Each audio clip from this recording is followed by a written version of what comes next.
All right, welcome back to a brand new video of the Targeted Individual Program, Targeted Experience.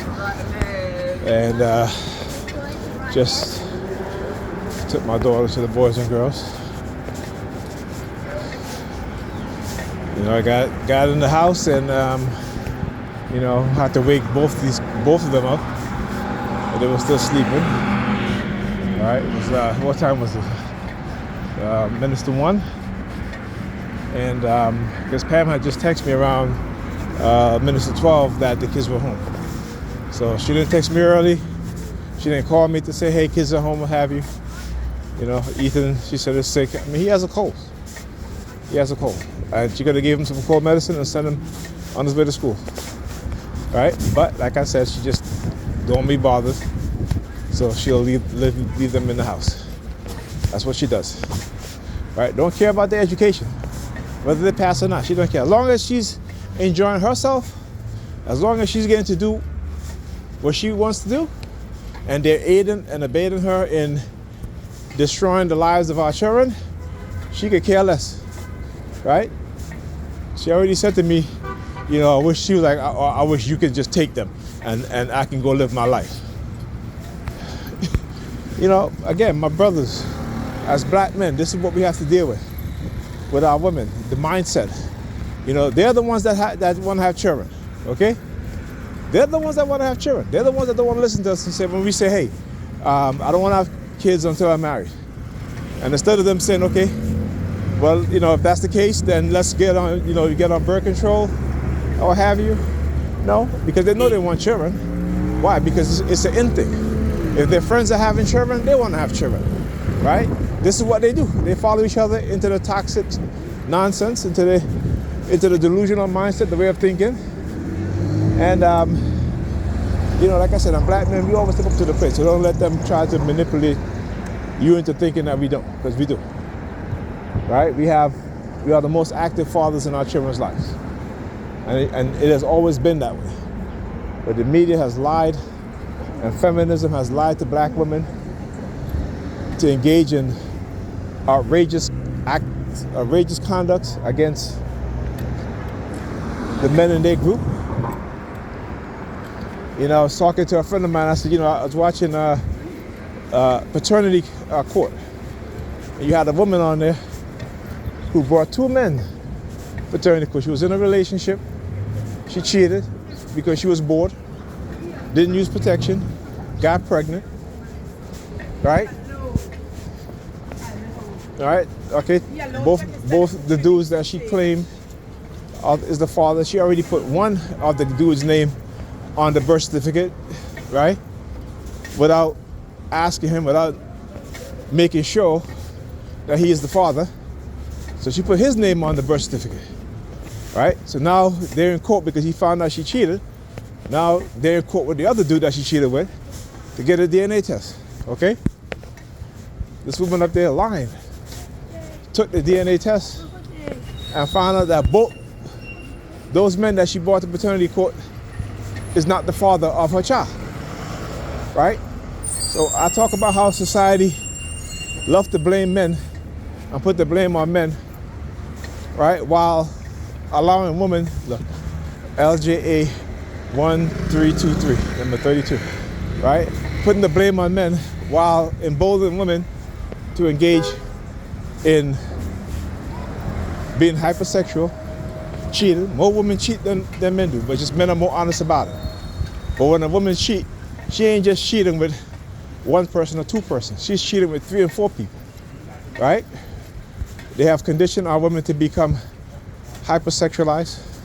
This is why you see the sex toy industry, right? The vast majority of people who buy sex toys are women, right? And they're not buying one. They're buying all kinds, right?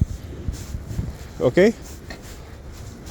So again, corporation has a vested interest in protecting women from the toxic shit that they do because they're the biggest consumers of products. All right, so anyhow, let's get back to the paternity court thing. So yeah, so both men end up not being the father of the child. And one of the dudes said, she easy access. And she was like, well, I'm gonna keep being easy access. See, again, ignorant in their understanding of what it is that they're doing and the trauma that it is going to cost this child. This child, right? So now she got to go find the other dudes that she was sleeping with at the same time, right, to find out who the father is. And no one can tell her anything because she's ignorant and proud of the fact that she's sleeping with many dudes, unprotected, getting pregnant, right, and just putting anybody's name down on the birth certificate because she believed that they'll make the best father. Again, she believes. When I talk about belief system and how belief system makes you ignorant and arrogant, makes you downright stupid, because instead of knowing, you rather believe, right? And then when you know, they don't want to accept the reality. Because she was literally telling this judge that it can't be. It can't be. And the judge was like, well, the DNA don't lie. They're not the father. And instead of being honest and truthful, she can't be, right? Because she's conditioned not to be. She's, it's like it was an older woman this time, but her daughter was 28 years old, right? On paternity court to find out who the father is. Now, this woman made this child believe that was her father from birth. And this man believed that was his child from birth. Ended up being that he's not the father. He's not the father. And instead of her saying she's sorry to that man, okay, she's consoling her daughter. And the daughter, again, like I tell you, we love our mothers, but we don't want to blame them or call them out for the toxic shit, for the way we are raised, for the absence of the things that they should have been there for that they weren't, right? But they're always blaming the father. It's your father's fault. It's this fault. It's that fault. Now, I understand there's certain situations where, you can say it's the father, but the vast majority of the time, it's not the father. It's the mothers. It's the mothers. The mothers will uproot their children, move to another country just because of their feelings, right? The mothers will uproot their children, move to a totally different country, don't know anybody, okay? Just because no one can tell her what to do. These are the toxic decisions that a lot of these mothers make without understanding the effects that it has on the child, the negative effect it has on the child and their children. Because they don't care. They don't care. All right? And when I say this, they'll say, oh, you hate women. No, I love women. I love black women in particular. But I understand what society has been done to us as black men and to black women. All right? And just because I'm speaking the truth and speaking on certain things, doesn't mean I hate you. Doesn't mean I hate my mama. I love my mother. But I understand that there's certain things my mother didn't teach me, right? Because, again, when you come from a religious family and all the women in your family are church going and they want to be in church all the damn time, it's going to be work or church. They don't spend time with their children to teach them anything.